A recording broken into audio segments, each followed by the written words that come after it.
Could you tell me the basic story of the film? The basic story of the film is a man brought back to life, resurrected as a cyborg by his wife, who then gets kidnapped, and he has to go and save her.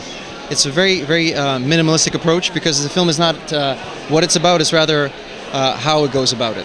And the way we've done it is that you've never seen anything like it. Thank you. Welcome to Midnight Madness. Thank you. I'm curious to see how mad it gets. I'm pretty mad, so I'm not easily intimidated by the word madness. Did you give him any advice about filmmaking? To be free to do what you want. It's a I think most important advice producer can give to his director. And with the first-person film, obviously you and Timur and the entire stunt team and all your actors, you guys are pushing an amazing frontier with cinema with this film. What was that experience like to be on the edge of creating something new? It's both a great blessing and a little bit of a curse, because you have no point of reference. You write a script, you think it's good, you get on set and you're like, it doesn't work with this camera, you gotta rechange it. So there's a lot of trial and error, a lot of retweaking, a lot of rethinking, a lot of more on-the-spot thinking than regular film would require. And we spoke recently in an email interview, and we talked about rules, and it's funny because there's that old adage, you got to know the rules to break the rules, and of course with this film there were no rules, but you created a set of rules. Could you talk about those couple of rules? Sure. I think I was about 10 or 11 of them, and as we started shooting, some of them would drop off, because you'd be like, that's a stupid rule, that's you don't know what you're talking about. But the basic things were, because there was a 1947 POV film called Lady in the Lake, which wasn't an action film, but that film taught me that you should not have a character. If you're playing the character through the camera, it doesn't work when he speaks, because it breaks the immersion of either the audience is the guy, but then he's speaking not in the same thing, saying the same things that the audience would be thinking and saying. So it's a little clumsy. So one of the rules was you can't speak. We don't need to see his face. Again, not to break the immersion. And it should not really stop. Even for a breather, it should be a movie that pretty much one breath and you're done. And you're breaking the cardinal rule of cinema. You're looking right into the camera. We're breaking so many rules of so many things. If we'd shot the movie in Toronto, we would have all been put in jail for some sort of felony in terms of how we were shooting, or stuntmen running over bridges. But I've never been much of a rules guy, as my teachers will tell you. Now that you're standing here at the premiere and you went through this insane process to get here with the shooting and the editing, and it was a very long shoot, 120 days. And what did you learn through all of that about filmmaking? Well, I think I became a director, because before it was music videos, and music videos are easy, and commercials are a little more difficult, but they're still, you go in there, you get it done 1-2 days max. This is a long haul. Pretty much everything that I know about directing comes from the last 124 days, or 2.5 years of work, I have to say.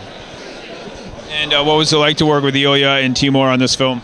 It was amazing, man. IIya's got a real vision. He's, I think the interesting thing, coming from a different environment creatively, like Russia, he's educated in London, so he has an understanding of Western culture and Western media. But there's just an edge that you get. It was kind of reminded me on this of the kind of experience I had with District 9, where it's different. There's a different spin on the creativity there. And that was very much the experience I had. It was the hardest film I've ever made in my life, without a doubt. But incredibly rewarding, Did you learn anything? Did you learn anything about the craft of acting by being in this film? Not specifically. I mean, it was the most challenging in the sense that the cameraman is wearing the GoPro and he is the other character that I'm interacting with. So, sometimes it's a stunt guy, sometimes a cameraman, sometimes it's a director. And so it was in a bizarre situation. You're basically acting with a cameraman who's got a GoPro here, and his eyes, he can actually see his frame, so he's using his head to frame. And he's doing this, but then he's also looking at me, so he's doing this constantly. He'll shake my hand like this. And it's very distracting, like you see what I'm doing with my eyes, and you're supposed to be acting with me, and I'm like, oh, how you doing, man? Oh, that's cool. Yeah, you having a good day? Oh, that's very cool. That's wonderful. That's wonderful. I'm framing here, and then I'm like, yeah, that's great. And so it's very difficult to act against. It was the most challenging thing. And you had to look into only one of two lenses here.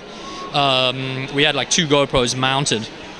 So it was just some very basically difficult things, like to not be distracted by a human eye that's right above a lens. Well, even just talking now, that was distracted with a mic. And You see, that too. it's pretty fucking crazy. So it was tough, man. It was really tough, and it was enormous amounts of like.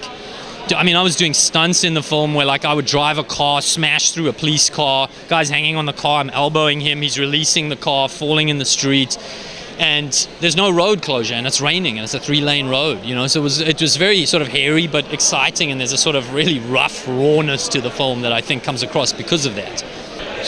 Was there any difficulties making, because it's a very unique point of view film? It was more than 120 days of shooting, and it's first time. No one knew how to make these kind of movies. It's the first movie of its kind, and it's very exciting and difficult, but exciting, because we developed a language nobody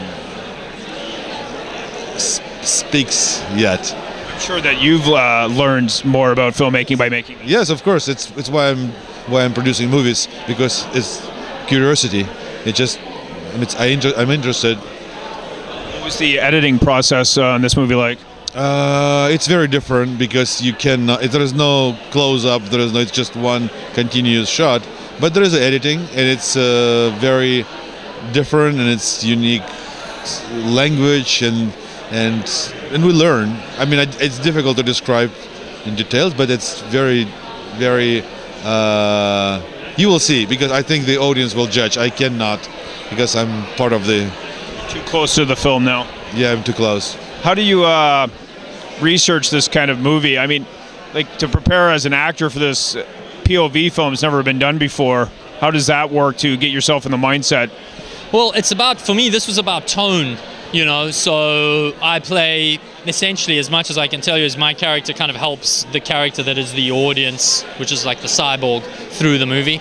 And the thing was just to have the tone correct, to basically not take it too seriously, you know. It's really something of a cross between a movie and a video game and a roller coaster ride in the cinema, so it's literally the most unique thing I've ever done. And it's, you know, people say, oh, this film is really different. This is truly insane. You know, it's just it's an experiment. We'll see how it goes tonight, but I've never seen anything even remotely like it in my life. And what kind of cinematic experience is this audience going to have tonight? I think you just said it. They're going to have a cinematic experience.